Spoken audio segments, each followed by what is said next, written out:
Hey everyone, welcome back to Technology Trends. Today we're breaking down the wildest S-series rumors yet.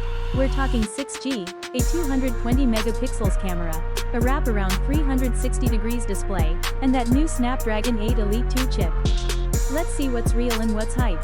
First up, 6G. Yes, you heard that right. Leaked concept renders already show a 6G badge. Clearly Samsung's future thinking ahead, but realistically, 6G isn't commercially coming until 2030, so this is purely forward-looking marketing at best. But the star feature? A rumored 220 megapixels sensor on the back. That's not a typo, it's jaw-dropping resolution. While no credible source has confirmed the actual sensor model, these figures suggest Samsung is pushing past last year's 200 megapixels flagship camera. Next up, some leaks show a 360 degrees wrap display that curves not just around the edges, but all the way back. It's stunning concept art, but manufacturing and durability challenges make this highly unlikely for 2027. Think futuristic, not confirmed. Under the hood, talk is that Samsung may use a Galaxy-optimized Snapdragon 8 Elite 2 built on 2nm in-house foundry tech, boosting performance and power efficiency.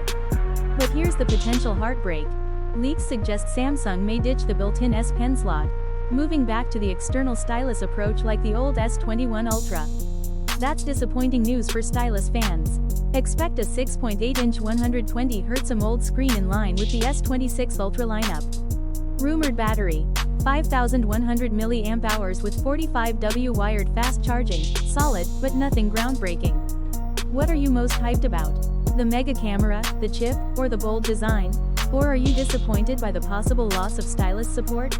Drop your thoughts below. If you found this breakdown useful, hit like, subscribe, and ring the bell to get notified when real leaks and reviews roll out closer to 2027 launch.